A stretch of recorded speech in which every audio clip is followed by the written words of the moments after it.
It's an in-depth look at the alt-rock explosion of the 90s. How did it all begin? What effect did it have on not just music, but pop culture?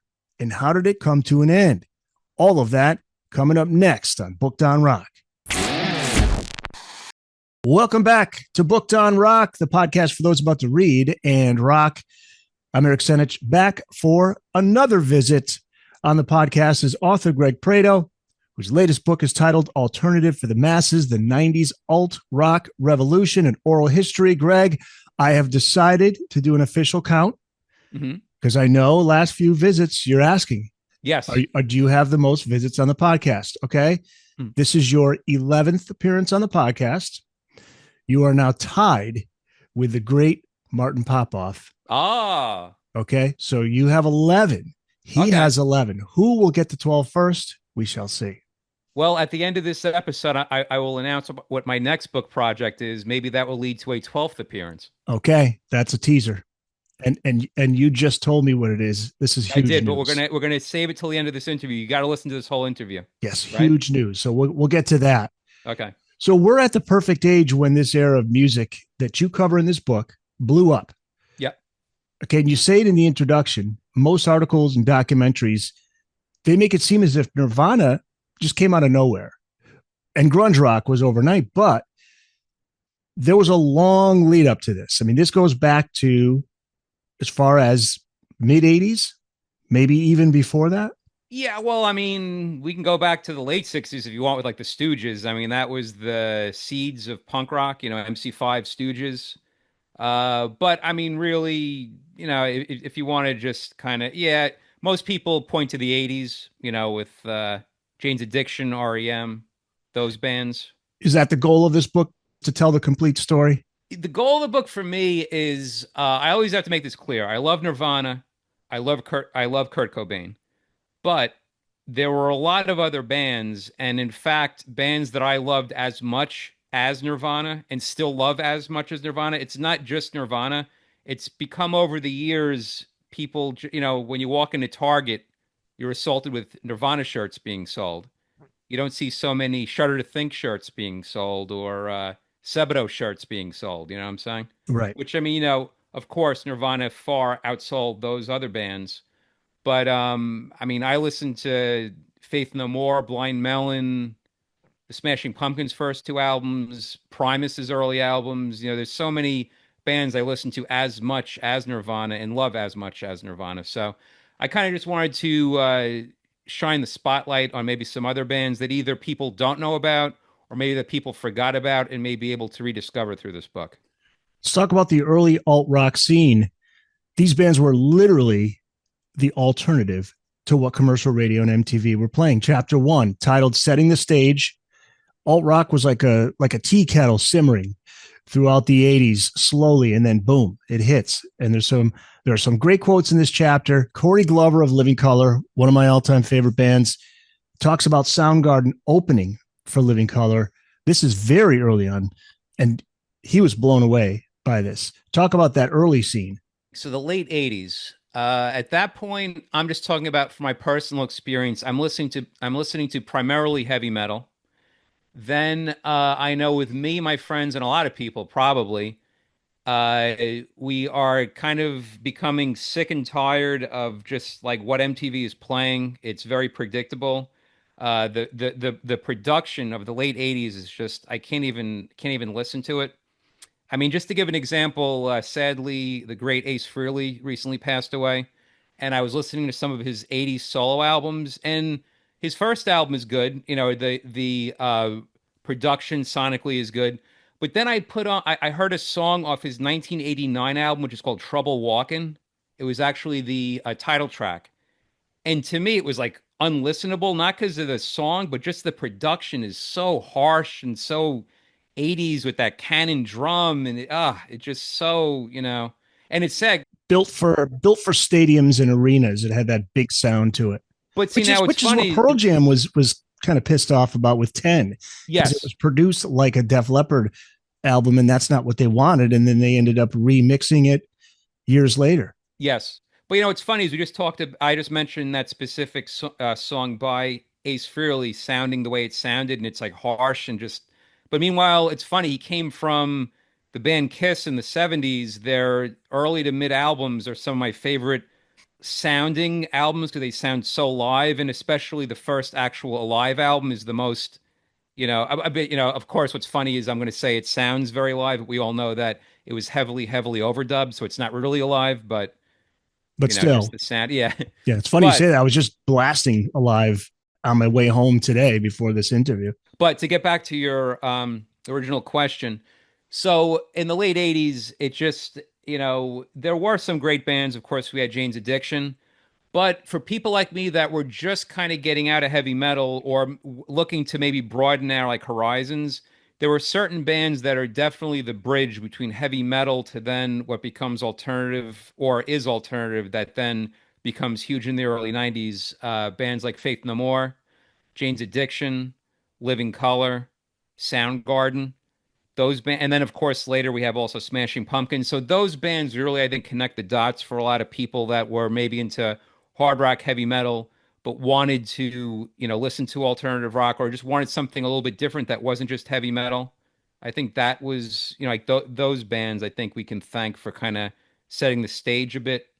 And they were all playing in clubs, Hmm. not big venues, kind of pockets around the country. We know Seattle, of course, but these bands were all out there. They're playing. They're under the radar, but they're out there for a while. There's one thing personally, a personal experience in the late 80s. Well, no, throughout the 80s, I started regularly going to concerts in 1986. That was when I was old enough to start going. And from 86 through the rest of the 80s, all I saw were arena shows because that's all I thought there really was. And that was all that me and my friends went to. The first club show I ever saw would have been in early 1990, I think March of 1990. There was a club called L'Amour in Brooklyn, New York, and I saw a bill that was Voivod headlining, Soundgarden in the middle, Faith No More opening. Oh, wow. And that was a life-changing show just because at that point I really connected with Faith No More, but seeing them live and being so close, it was totally unlike, I mean, to love a band and to be that close and to just be blown away, it's totally different than me sitting in the way back last row of Nassau Coliseum trying to squint to see what Steven Tyler is doing.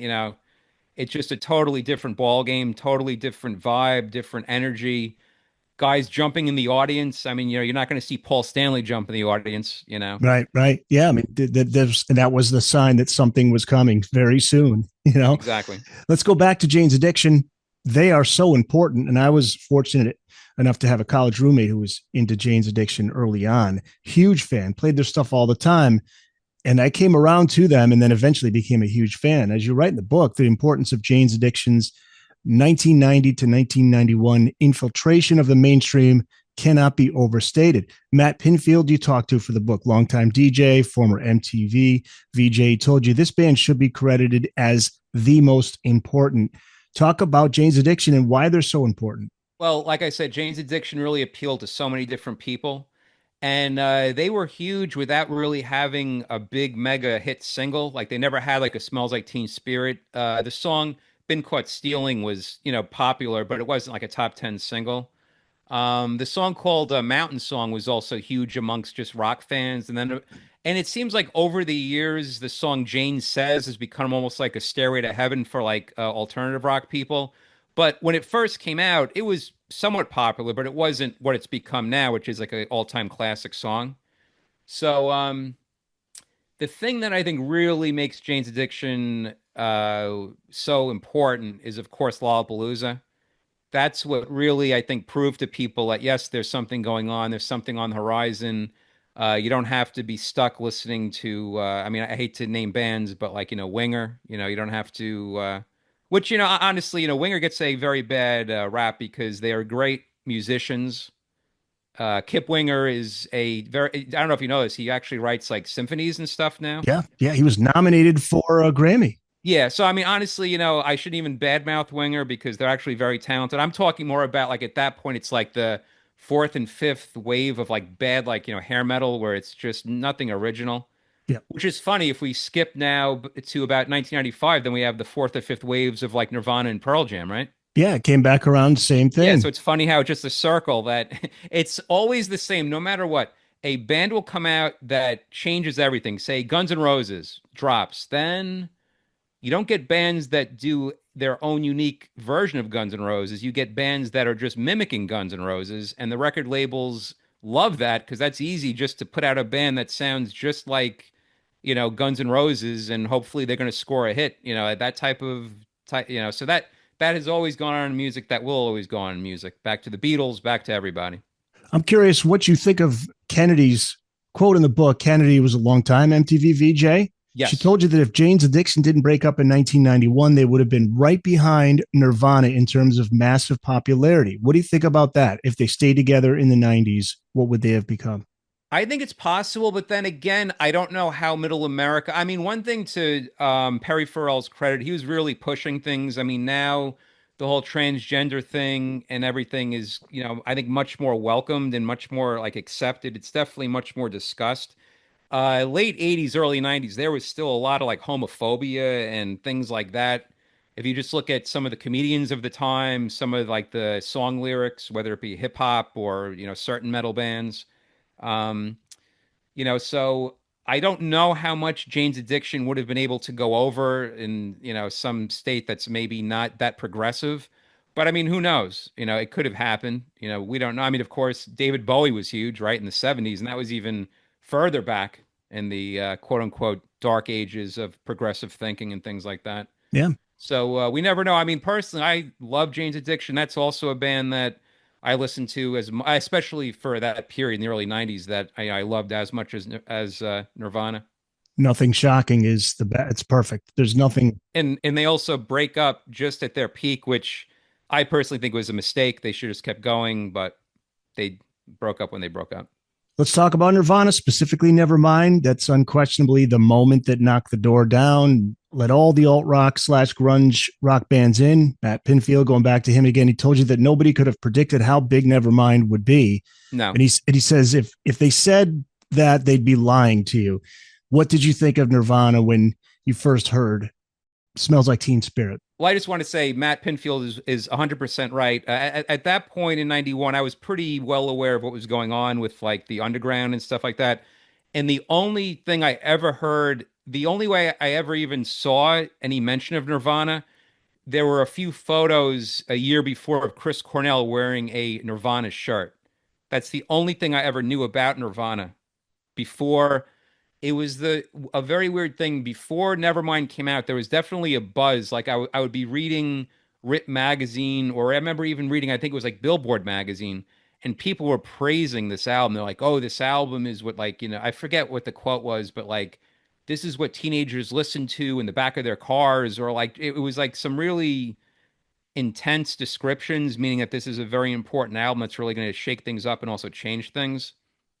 And yeah, I mean, similar to, Guns N' Roses a few years back, and then also Metallica. It was just a buzz, Metallica around Master of Puppets.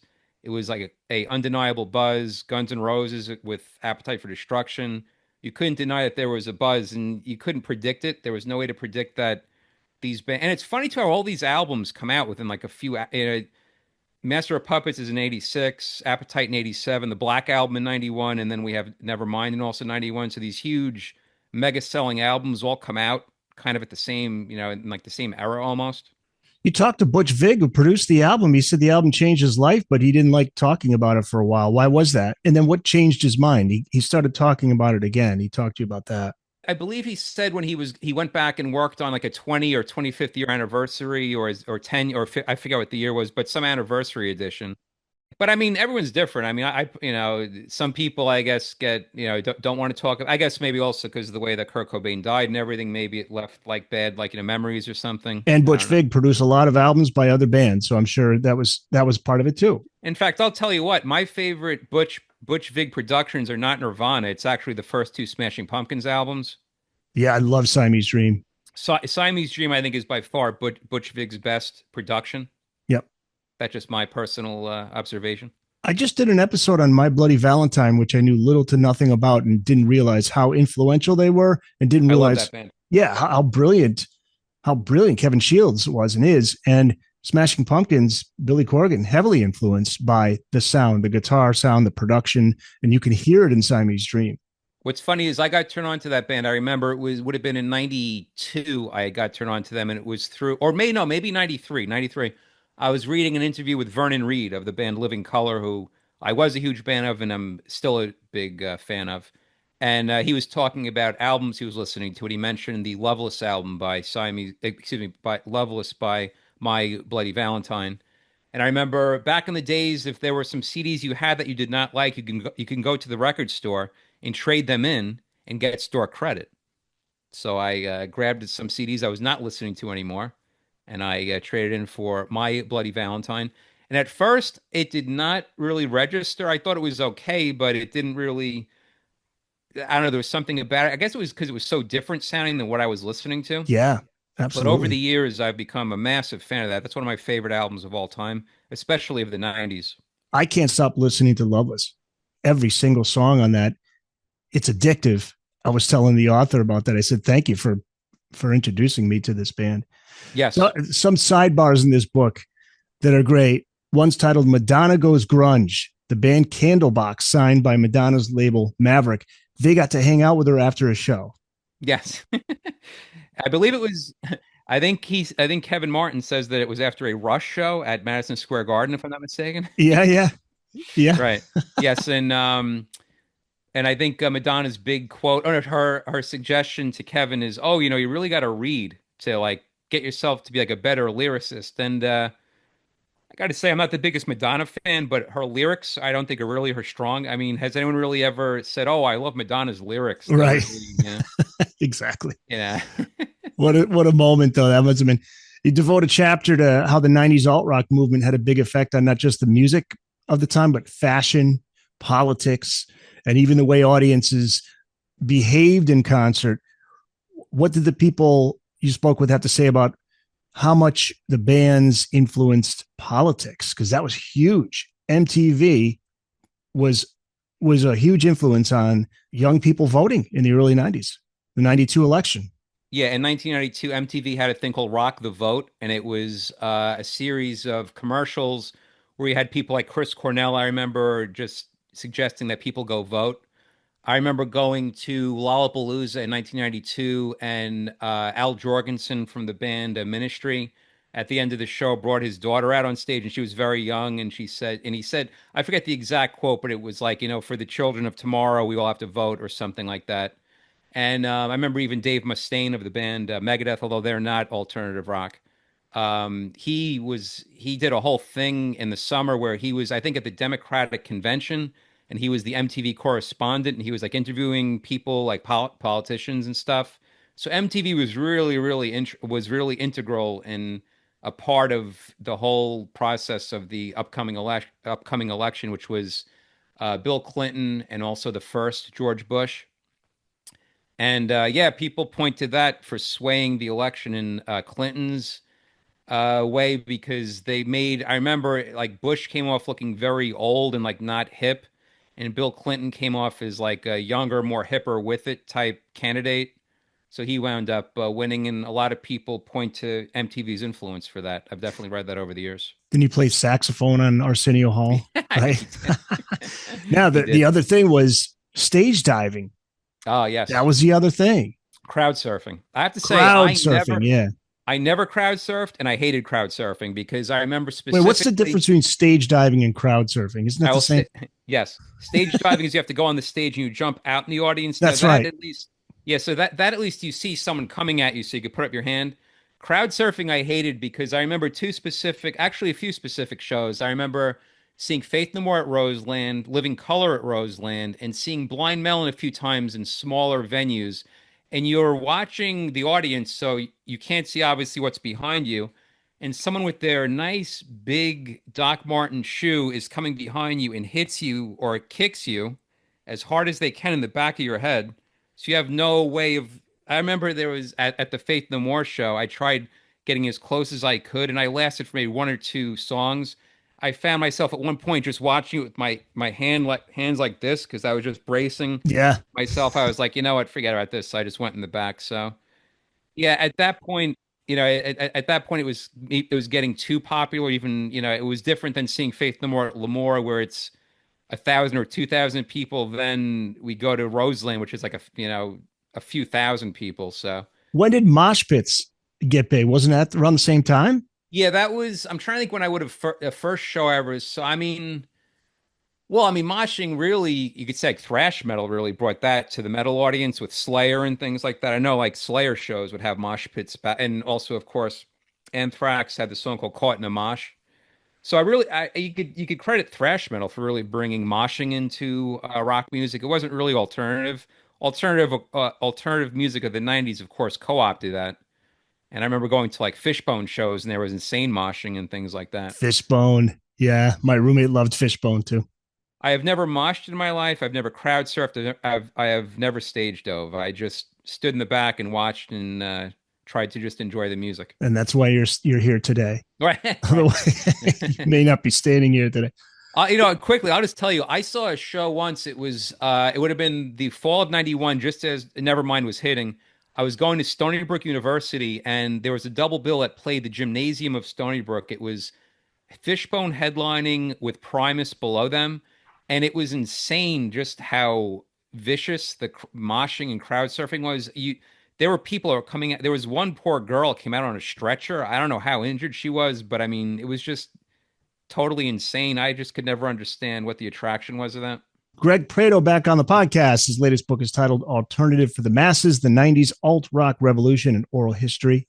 A quote from Lou Barlow from Dinosaur Jr. in the book on the band covering Peter Frampton's Show Me the Way. And it wasn't a sarcastic take on it. Talk about how the 70s influenced a lot of these alt rock bands of the 90s. Yes. The thing I loved so much about the 70s is the production. That's my favorite productions. All the band, it seems like all the albums that I love the most from the 70s, I just love the production. I love the production of Physical Graffiti, never mind the Bollocks.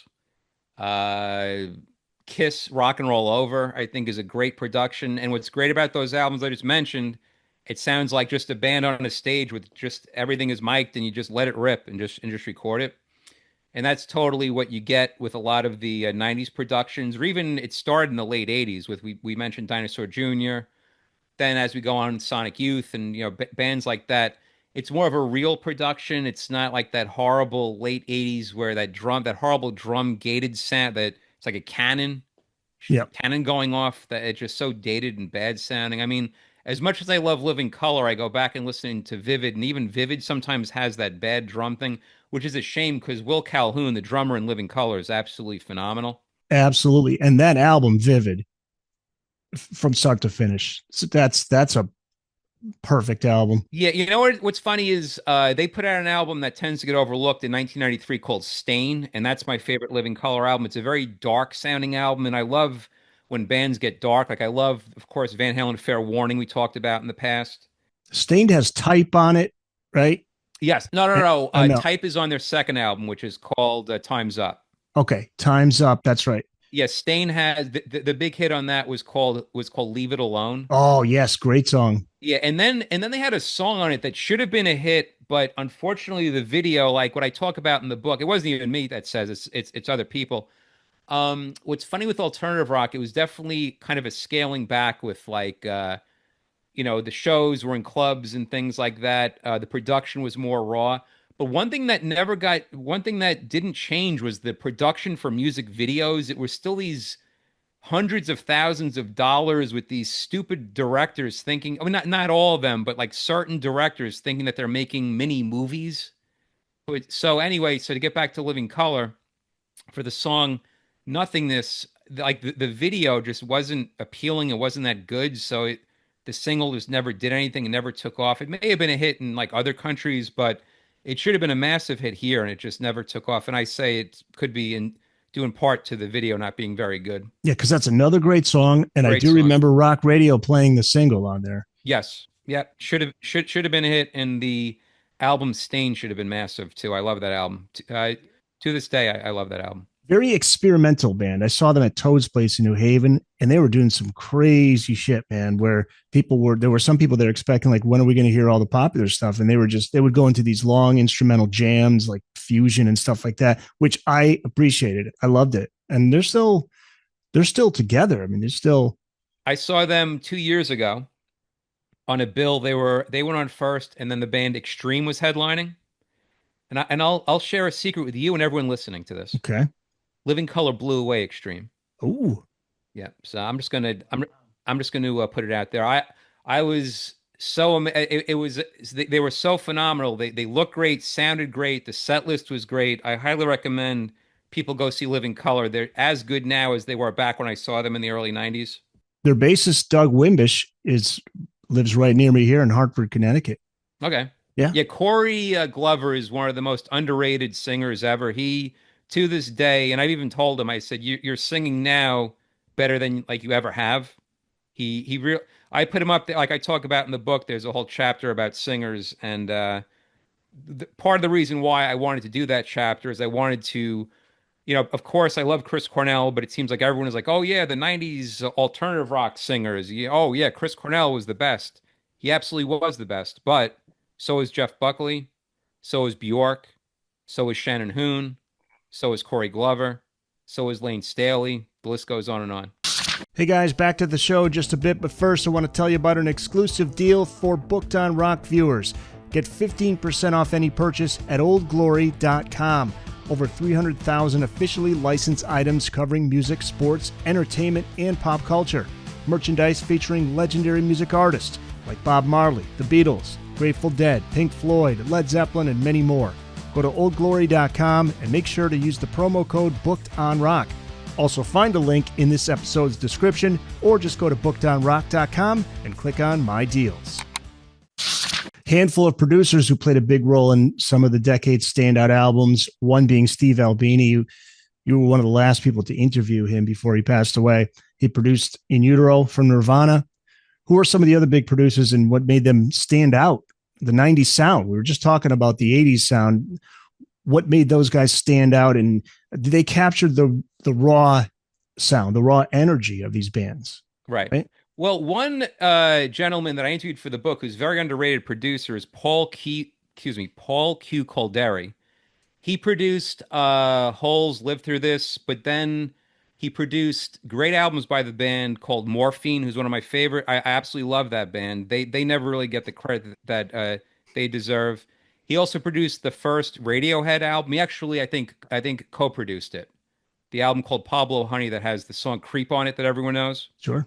That he pointed out has over 1 billion streams on Spotify, which probably is equal to what, like about five or like $10 in probably royalties at this point. Right. Yeah. But he's an underrated producer because you don't hear that name a lot. Absolutely, yeah, yeah. You don't really hear that much about him. So yeah, I was able to get him for this book. Butch Vig, of course, is a fantastic producer, but I'm always going to say Siamese Dream is his top production. I mean, of course, Nevermind is great, but Siamese Dream is just a fantastic production. It is the guitar tone, Absolutely Billy fantastic. Corgan's I love guitar. it. Yeah. We talked about My Bloody Valentine. They are part of the shoegaze genre. And you do get into some of the other subgenres from the 90s. Alt country is one interesting genre. What are some of the other ones that? It's funny. It seems like with alternative rock, you had all these different subgenres. You start having bands like Rage Against the Machine that starts merging rap with stuff. But as I talk about in the book, there was a band that predated them called Urban Dance Squad that tends to also get overlooked. And they were really the first band to truly merge rap and also rock music. And I'll be honest, it's going to be very possibly controversial comment. Okay. I prefer Urban Dance Squad over Rage Against the Machine, especially Urban Dance Squad's first album, which is called Mental Floss for the Globe. Wow. I highly recommend, if you like Rage Against the Machine, check out that album. That album is fantastic, and I personally prefer it more over. I mean, of course, I respect Rage Against the Machine, very very original band. Tom Morello, of course, phenomenal guitarist, highly original, but I prefer Urban Dance Squad. Urban Dance Squad. I got to be honest with you. I don't think I've ever listened to an Urban Dance Squad song. They had a hit song in 1990-91 called Deeper Shade of Soul. Oh, I must have heard that one. Yeah, I saw them open up for Living Color in 1991, in early 91. Was there a video for it? Yes, there was. It's All a right, I video must of have seen. like people skateboarding in a pool. Okay. I Wow, how think if about that? yeah, I was going to say, I'm sure once you hear it, you'll say, "Oh yeah, now I remember that." It was played pretty heavily for like a month or so on good old MTV. Wow. So what are some of the other subgenres from the 90s that Well, I mean, really, the top. I mean, you already said shoegaze. That to me is definitely high up there. You know, one thing I just to veer off for a second.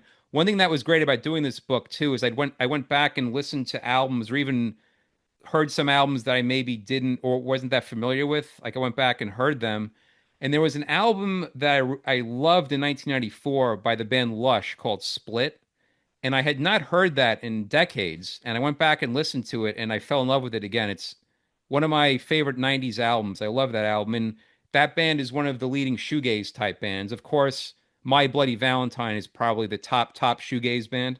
yeah, The name shoegaze was given to that genre as kind of an insult. It was from a British journalist, or it was someone, or a British manager. I freak. Oh no, excuse me. It was a British record label person that said, "Oh, these bands, all they do is they're strumming their guitars and just looking down at their shoes. They don't even care about the audience. That which I guess that was a reaction, I guess, to what was going on at the time with all the like big arena rock type things. yeah, So. shoegaze or dream pop is the other. Dream Pop, yeah. And then of course we also have Britpop we can't forget, right? Which is of course Oasis and Blur and those bands, which I'll tell you I never really connected with. I don't know if it's because I'm here in the States, but I mean probably not because there's plenty of other British bands I love. So I don't know. Britpop, Oasis. I was into the Verve for a while. That was a band I was into for a while, but yeah, Oasis went right over my head for some reason. I don't know why. What would be an example of an alt country band? Wilco is usually Okay. pointed to. Uncle Tupelo, I think, is another band that's listed. Again, it's funny. That's one. What makes it alt country? Well, I mean, I guess it had country. It had like a country twang, but maybe it maybe fit. Well, listen. If you go back and listen to some of Nirvana Unplugged, it's not country, but it's definitely folk, right? Right. Mark, the great Mark Lanigan, late great Mark Lanigan. Some of his solo stuff had a little bit of a country thing to it. He put out a great album in '94 called, I think it's called Whiskey and the Holy Ghost, which really I should know since I did a bloody book about Mark Lanigan. But Great book. that's the bad thing about putting out so many books. You tend to forget song titles and things that go in certain books. So It's one of your 11 appearances. People can yes, find it. yeah, but certain alternative bands had country leanings in it. So maybe listening to Wilco after you hear Nirvana Unplugged, there wasn't that much of a stretch. Maybe that's the thing that connects the dots a little bit, you could say. How about female rockers in the 90s? A lot of female rockers. Suzanne Vega, Alanis Morissette, just off the top of my head, Cranberries, Yes, Lush. Lush. Yeah. What was cool about the female rockers that came out during that period too was they weren't just pretty faces and you just, throw a guitar, strap a guitar around their shoulder and let's see, let's just do the best we can. These were badass musicians. Yeah, well, I mean, the one thing too that, looking back in the late 80s, when you looked at rock music, for, by and large, especially when it came to like metal, it was almost exclusively just men, white men. Then you get to the 90s alternative rock and it's men, women, different races. It's like which to me was a throwback to the late 60s, early 70s when you had bands like Santana, Sly and the Family Stone, which was great. So that's what also made it very unique. Liz Phair was another one from the 90s. There were some fantastic female excuse me, there were some fantastic female alternative artists like Bjork was phenomenal. You had also PJ Harvey who was fantastic. She was great. Lush, again, I love Lush. That's one of my favorites from especially the 90s. There were two singer. I think there was well the lead singer in My Bloody Valentine was a woman. There were actually two females in that band. So, oh, and then, and again, by going back to the book and me getting reconnected with some bands I hadn't heard in a long time, a band called Helium, which is a very underrated band. That's a Helium. great band as well. And yeah, that's a female fronted band. A band called also Royal Trucks. Yeah. Yeah, influenced by the Velvet Underground, you could say. They're also a very cool, unique band from the time. There's a story in the book. Royal Trucks blew an entire advance on drugs. Jennifer Hirama's the vocalist. Yep. And what did she tell you about that? That's a true story, Yeah, well, there or was yeah, most of it? yeah, I was going to say one thing that I did with this book is there were a few stories over the years that were never really confirmed. So yeah, I asked her about that.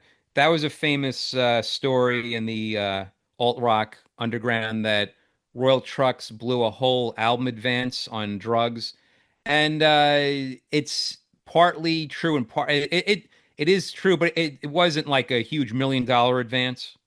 It was not a lot of money, but still, I mean, it was a quote unquote album advance. I guess it is true. But then there was also one of the cool interviews I did for this book was Ian MacKaye from the band Fugazi. And he also set the record straight. There was a famous story over the years that people always talked about that supposedly he and Fugazi turned down $1 million album deal offer from Ahmet Ertegun, and he talked about that, and that wasn't necessarily true. But one thing he did talk about, which I never knew, there was another label that came along, DreamWorks, that offered him also the Kings to the Kingdom, and he said no because they had their own label and they were totally their label is called Discord Records, and they were able to call the shots and be in control of everything. And they were like, "Nah, we just want to do our thing. We don't need you guys." So Now, this story about Goo Goo Dolls' name, I've never heard this before. I don't know if it's been out there, but there is a story behind it. The song is about somebody. Johnny Resnick wrote it about somebody, an MTV VJ. yes, it is about Alan Hunter. Johnny Resnick had a crush on. Wow, who knew? No, do you No, want to tell the story, or are you gonna? yes, no, I'll say it. It's actually Kennedy, Yes, the VJ Kennedy, who now is best known for her political TV hosting stuff. right. What's funny is my parents watch political stuff. I personally I'm not into politics at all, but they're like, oh yeah, we know her, we like her. She's on the TV doing interviews, blah blah blah. I'm like, yeah, back in the '90s, she was all about like alternative music. And she's like, oh, I didn't know that. So. Now she figured it out. He didn't say anything, but she figured it out and then ran into him or Yes. talked to him on the phone. No, she ran into him and said, "That's about me, isn't it?" Yes, exactly. Yeah. And then Because he was married, wasn't he? yes, he was. He was married, but he felt a deep attraction to her and they hung out and but she, didn't want to I guess become his girlfriend because she knew that he was actually married, so it just wound up ending. But then he wound up and wrote that song, and yeah, she heard the song. I think she heard it as like a advanced cassette, and she heard the lyrics and she put two and two together and she confronted him. And about 10 years ago, she put out her own book, and she talked a little bit in that. But yeah, I when I spoke to her for this book, I wanted her to retell the story, and I think she even expanded a little bit on it, maybe included a few things she didn't talk about previously. There's a particular line in the song, like the line "maybe for a while."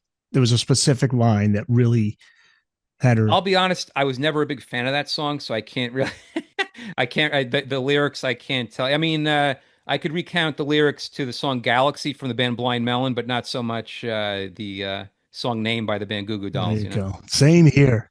Right? Galaxy's a great song. Yes. Chapter 19, titled Second Waivers. At one point, we start to see these bands popping up and they're jumping on the bandwagon. You mentioned it by the mid 90s, right? Is that when it starts to really start to happen? And who are some of the bands who took the most heat for this? Yeah, about 94, 95 is when we start getting some very obvious bands that are just kind of like not really. See, the thing that I love so much about the early 90s bands is they were all doing something unique. Nine Inch Nails did not sound like Smashing Pumpkins. Smashing Pumpkins didn't sound like Blind Melon. Blind Melon didn't sound like Primus, on and on and on. At a certain point, you start getting bands that are shamelessly ripping off Nirvana, shamelessly ripping off Pearl Jam, where you have these bands where the music sounds like Nirvana, but the vocalist sounds like Lane Staley, vice versa. Like stuff is weird stuff going on. I mean, the band that comes to mind automatically is the band Bush that got a lot of heat. But music is so awful at this time that when I hear a Bush song now, I'm like, yeah, it's actually not that bad. A Bush song from 1994, 1995 is a pleasure to hear than most of Yeah, the mainstream rock music that I tend, that I hear on commercials and stuff nowadays. it's so true. Yeah, and then also you have to give Gavin Rossdale credit. He wrote all those songs himself, unlike now where you have all these schlemiels hiring like 50 professional songwriters to write one stupid song, you know? I always loved Stone Temple Pilots, but they were kind of lumped in with that, right? They were They considered were, a Pearl yeah, but Jam ripoff, and I just I will give Stone Temple Pilots credit. Their first album I was never really a big fan of, which is called Core. It's very, very derivative. But to their credit, from the second album on, they totally ditched the whole like for instance, Scott Weiland was a great singer, but on the first album he's I think too much Eddie Vederish. But from the second album on, he's not sounding anything at all like Vedder. they became their own band from that point Yes, on. exactly. Yes. So Stone Temple Pilots, I don't. At the time, they definitely caught a lot of heat, but I wouldn't even put them in like the rip-off type bands. Which then, of course, leads to the late '90s, early 2000s, which the nadir of it is Nickelback and also bands like that. Creed. Ah, God, oh, Jesus, With yes, arms wide open. ugh, horrible. Yeah, just Yeah, which I that's mean, yeah, I'll admit, I once did interview the singer from Creed, and he was a very like nice chap on the phone, but Scott Stapp. Yeah. yeah, but just not a fan of their music, not a fan of yeah, just didn't do it for me. I love the stories in the book. Like we mentioned, the name by Goo Goo Dolls, the story behind that. There was a song from the movie Jerry Maguire that inspired an Everclear classic. Everclear, one of my favorite bands to come out of that period, too, by the way. What was the song? Now it's a Bruce Springsteen song. It's something Garden. Is it? Do you know what it's called? I don't even Yes, know what it's Secret called. Garden. Secret Secret Garden. Garden. There we Yeah. go. Okay, yeah, yeah. Art Alexakis tells a really good story that he had a bit of writer's block and he was trying desperately. He kept trying to come up with a follow up album to their big hit album, and he kept submitting it to the record label. And there was one guy he kept working with. I think it was the A&R guy, and he keeps saying like, "It's not there. It's not there yet. It's not there yet. Trust me. You're gonna put. If we put it out now, it'll do okay, but it's not going to do what you want it to do." So then Art hit a very bad thing, a writer's block, and just started really doubting himself. And he was in New York City by himself, walking the streets, just very, very depressed. And he went to see the movie called Jerry Maguire, and there was that Springsteen song in it. And something about that song inspired him. And then he went back and he talked about, I forgot what song he wrote or songs, but it inspired him. And finally, he wrote songs that he submitted, and the A&R guy was like, "Good, yes, now we finally have an album worthy of a follow up and everything." So They had a big run. They definitely had a big they run. did, and also again, give him credit. I'm pretty sure he wrote all those songs himself, or at least most of those songs himself. So Yeah. you know. The death of Kurt Cobain, April of 1994. Did that moment alter the course of alt rock? Was it the beginning of the end, or was it already on the decline and going too commercial at that point? Well, it's impossible to say. We don't know what would have happened if Kurt lived. I mean, there's some great quotes in the book. I think one person that hits the nail on the head is Craig Wedren, the singer from the band Shudder to Think. He says, when you have people like Kurt Cobain or Jim Morrison or Jimi Hendrix or Janis Joplin, when these people die at a young age, I mean, now I'm just adding my own thing. I'm not putting words in his mouth, but he made a comment or a point similar to this that when these people die at a young age, they die at their peak. They're the most attractive. They've put out nothing but good music, and then they're just that's the image we always have of them in our head. There's no chance of them putting out their Van Halen 3, perhaps, or there's no chance of them putting out their music from the Elder or their Hot Space or their Lulu. There's no Or just aging in or front of us and aging or falling off the stage or getting plastic surgery that doesn't go well, like all these things that happen to people as they get older and they get crucified for, in the press. So when Kurt Cobain died, when he did, Nirvana was still hugely popular. But what's funny too, that tends to get forgotten, and I remember this as a fact, and Bill Gould from Faith No More confirmed this in the book. Nirvana was kind of looked at as not on the decline, but they definitely had peaked at that point. So if Kurt Cobain didn't die when he did, there's always a chance that Nirvana, who know, maybe their next album wouldn't have, maybe they could have possibly declined, but you'd like to think not because they did have a pretty huge, following still, and they were lined up. They were going to be on Lollapalooza that summer, so they were still very much in demand. But I mean, just to put things in perspective, I know Pearl Jam at that point was much bigger. Like they put out Verses, and that I think set the record for like most copies sold, and it was selling millions and millions of in the albums. first week. Exactly. So, but over time, Nirvana, of course, has gone on to be probably the hugest rock band of the '90s. So But you look what happened with Pearl Jam in the second half of the '90s, though. Their popularity faded, which I exactly, think yeah. I mean, who's to say? Yeah, yeah. You don't, the and mainstream also audience grows tired of a certain genre and they move on to the next thing. Whereas fans like us will stick with a band, but not everybody does. And then something else you never know. I mean, I'm a huge Smashing Pumpkins fan of just their first two albums. If you told me after Siamese Dream and how much I love them at that point, that, yeah, from their next album on, it's going to sound like a different band. You're not going to like it. I just never liked and which to me, Melancholy is the hugest album they've ever put out, but it just never, ever did it for me. It just sounded, I am with you. Yeah, I the agree. singing, I don't like his singing on that. The production, I don't like. It sounds like a double album that should have just been a single album. It sounded like it was all, yeah, it just lacked the special magic of Siamese Dream. And even Gish, I think, is better than Yeah, I'm that so third with you on album. that, Greg. Yeah, that I remember there were songs that I could pick and choose and really like. 1979, I would say, is probably my favorite. I would say if Melancholy was a single album and if you had also Butch Vig producing, I think that album would have been 1,000 times better. Yeah, that was But then again, that album 96. has sold zillions of copies. So Yeah, that was like 95, 96. Yeah, it did. It was 95, yeah. But then, yeah. So, but like, what my point is, so yeah. So who's to say that Nirvana's next album wouldn't have sucked? Because I would have never guessed because how much I love Smashing Pumpkins in 1994 that a year later I just would not like their next album. But the thing for me personally, yes, Kurt Cobain's death did definitely affect me. But the rock death of the '90s that affected me the most by far is definitely Shannon Hoon. we've talked about it many Blind times. Melon really connected with me more than most of the other bands, more so than even Nirvana. We all have our bands that we connect with, just on a personal level and also musical level. And Blind Melon and also Shannon Hoon was that band for me. And I was really expecting big things for them. And it to this day, I hate when musicians die young, or just, of course, when just about anyone dies young. But Shannon Hoon, to me, I really wanted to see, I would have loved to have seen what they would have done on the next few albums because that Soup album is probably my favorite album of all the '90s alt rock albums. You know how much of a fan I am. And you wrote two books, Yes, yeah. The first one is called A Devil on One Shoulder, and the second one is just merely called Shannon. and you've gotten pretty close to the guys in the band because of it.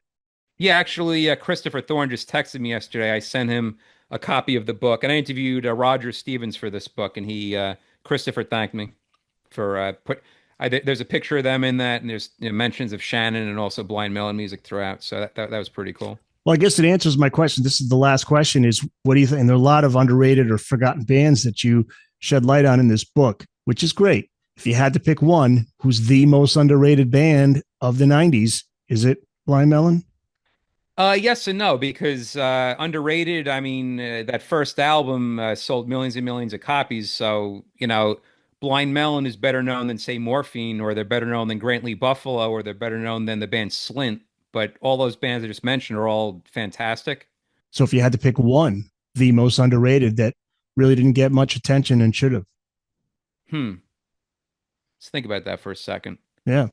Like, uh, I mean, it's easy for me to say Blind Melon, but the band that I love that I still listen to this album to this day, and it's so original, and it's definitely not for the masses. I understand why it was not a huge album and the band was not huge, but still, it should have on like and it should have been a perfect world. Is the band Shudder to Think, Yeah. and they Tell me put about these guys. I've never heard anything from them. they put out an album called Pony Express Record. And I remember I bought it in late 1994 because I was such a big Smashing Pumpkins fanatic at that point. I would read interviews or concert reviews and stuff. And Shudder to Think was affiliated with Smashing Pumpkins. They played shows together. I think they opened for Smashing Pumpkins. So it was at the point that like I'd walk in Tower Records and I'd see their CD. I'm like, oh yeah, I remember them through Smashing Pumpkins. Maybe I'll check this out. So I remember buying it. And it's one of those albums that you hear it once or twice. You're like, I don't know about this. But similar to Blind Melon Soup, the more you hear it, the more you get attached to it, and then you realize how fantastic it is and how totally original it is and how timeless it is. Matt Pinfield once had a great description of them that they sound like sheer heart attack era Queen. Hmm. So Okay. it's very difficult to. It was art rock. It was that sheer heart attack era Queen. They came out of Discord Records, which is Fugazi. So it's also post-hardcore. It's all these different genres that they were doing. And the singer is a fantastic singer. He can sing up way high. He can do all these different styles of music. Similar almost. I mean, they don't sound like Faith No More, but maybe similar to Faith No More, Angel Dust, and also the album King for a Day, Fool for a Lifetime. That it's an album that has a bunch of different styles on it. That's what makes them so unique. Midlife Crisis. Love that Yes, song. So that's exactly. cool though. I got a few bands that I want to give a listen to now. Suggestions from you. One band we didn't talk about at all, which is one of my favorite bands to come out of the '90s, Collective Soul. That's a band. I actually interviewed the singer for Song Facts, Ed Roland. and I was debating like, should I put in because the thing something that I kind of enjoyed with this book that I made it a point to do. The last two chapters are the stories behind some of the classic alt rock albums of the '90s, and also stories behind some of the classic alt rock songs. And it's from either the actual it's from an actual band member or a video director or someone that's somehow affiliated with that album or that song or that band. And in some instances, like I may have already had an interview done for like Song Facts, the website, but I'd say about 90% of this book is all original new interviews. But for some of them, I was able to reuse quotes like that. And I interviewed the singer from Collective Soul, and I was on the fence. I was like, should I put him talking about Shine in the book? And just due to not time constraints, space constraints, I had to axe that. So. Okay. Yeah, that to me, one of the most underrated bands, although they were huge in the '90s, but I still love them, and I would put Dosage among the best albums of the decade. Are you familiar with the album Mighty Joe Moon by Grant Lee Buffalo? No. That's a great album you should check out. Okay? And then we also talked about Urban Dance Squad Mental Floss for the Globe. Yep. Then also Sebado's Bake Sale is a fantastic album as well. Sebado's Bake Sale. Okay. Yeah, Sebado is Lou Barlow. He's also in the band Dinosaur Jr. He's in both bands. Okay. Sebado is his kind of solo project that he sings and plays. He plays guitar, and Sebado plays bass in Dinosaur Jr. Wow. All right. So the book, Alternative for the Masses, the '90s Alt Rock Revolution and Oral History, out now. Goodbye wherever books are sold, right? Yep, absolutely. Okay. Look for it at your nearest bookstore. Look for it at your nearest independent bookstore. If you want to find your nearest independent bookstore, go to bookedonrock.com. Where can people find you online, Greg, before we make this announcement about the next book? Yes. Go to x.com/Greg Prato Writer. That's always a good place. I'm always posting my latest interviews and articles and I was going to say book ideas, but no, I keep those hush hush. But Yep. book release dates and things like that. So yeah, I say that's probably the best way. And of course, just go to Amazon and go to the book section, do a search for Greg Prato, and you'll be assaulted by a huge amount of books that you could choose from, which I think is perfect for the holiday season. Don't you, Eric? Absolutely. And if you're a sports fan, Yes. you've got some books on New York sports. You got the Jets. Oof. You have the book on the Islanders, The Mets, the Yankees. the Mets, the Yanks, Yes. and Man, I'll tell you, it's brutal being a fan oh of and the 7. Jets nowadays. Oh, I'm and done. and then I ended up getting Aaron Rodgers, which I was teasing you about. Now I've got it. I was going to say, and you get the Aaron Rodgers. That's good. Yeah. Yeah. I mean, the poor Jets, The question is, will they go 0-17? Do you think? I hope they do because I want them to totally clean house, get rid of their head coach, get rid of everything. I want Woody Johnson to even sell the team, but I don't think that's ever going to happen anytime soon because he's making too much money. But no, they have to clean house. They have to just start from scratch. That whole organization is just a complete embarrassment. You heard it here, folks. Greg Prato, fan of the Jets, wants them to go 0-17. Yes, There you go. because that's the only way that's going to, I think, create a big change. Yeah. I think. By the way, this new book is from our friends at Motorbooks. Yes, indeed it is. Yeah, I want to give a shout out to them too. They did an absolutely phenomenal job with formatting it. The photos are fantastic. Excellent job to those gentlemen. I give you all a round of applause. Absolutely. Steve Roth and the guys at Motorbooks. Yes, superb. Thank you guys. I Preaching to the choir on that one. Yeah. So let's talk about the big news. Yes, the big news. What's the next book? Okay. Me, like a lot of people, were very upset by the great Ace Frehley's passing. And after he passed, I realized, I interviewed Ace a lot of times over the last 15 years or so. So I went back and looked at the interviews and I realized, I have all these interviews where he talks about pretty much all phase of his career. Because, like, although he'd be promoting a solo album, I would always ask him questions about Kiss and about even his personal life and his hobbies and things like that. And he was always a great interview. He was always very honest and very, very friendly, a great guy. So I thought, what if as a tribute to Ace, I put together a book that compiles all the interviews I did and also do interviews with some people, some very well-known rock people that were fans of Ace and them talking about what made him so great and also influential. Because I think you'd probably agree with me, Eric, along with probably Eddie Van Halen, Ace Frehley has to be 2 or 3 right behind as far as how many people he was a huge influence on. Absolutely. Yeah. How many? I mean, so influential. How many guitars picked up a guitar because they watched Ace Frehley or listened to him or saw him on that Alive album cover? Right. So the next book, which I'm going to be rush releasing, I'm going to put this out through my own company, Greg Prato Writer, is called. I'm reading it so I don't get the title wrong. Talk to Me: Conversations with Ace Frehley by Greg Prato. Oh man, that's so cool, Greg. Yeah, that's just, I love Ace. I love Ace, love Kiss. And I think that's great that you're doing that because it's going to give us the story in his words. And that's interesting because I did a tribute episode just this week. I put it out. And how many times did I hear brutally honest, told it like it is, but also friendly guy, very nice guy. There's a picture of you and Ace. It's a picture of me and Ace when I did an interview with him back in 2009. I don't know if you could see that. Yeah, that's when Anomaly came out in 2009, right? Yes. Yep. Yes. Which I love that album. That's probably his most personal, deeply personal album. Very he was kind enough to sign this to me. It says to Greg Rock on Ace Frehley. That was nice to him that he signed that for me. Ace, man, one of a kind. I'm still reeling, I'm just listening to nothing but Ace solo and Kiss.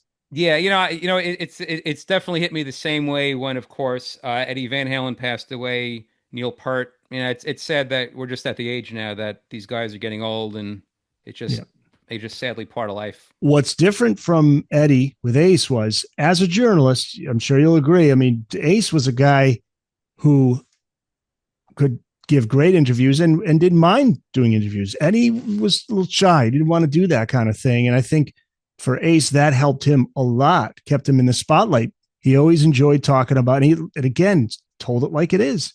He did. So people keep an eye out for that and just do what I do. I would go to Amazon and I signed up. I clicked on the follow Greg Prato link. Yes, do that. Amazon. So do that. So there you go. All right, Greg. Thanks, man. We'll look forward to it. We'll have you back on for that Ace book, I hope. Great. Yeah, absolutely. Yeah, cool. We'll share some stories from inside that one. Greg, thanks, man. Thanks, Eric.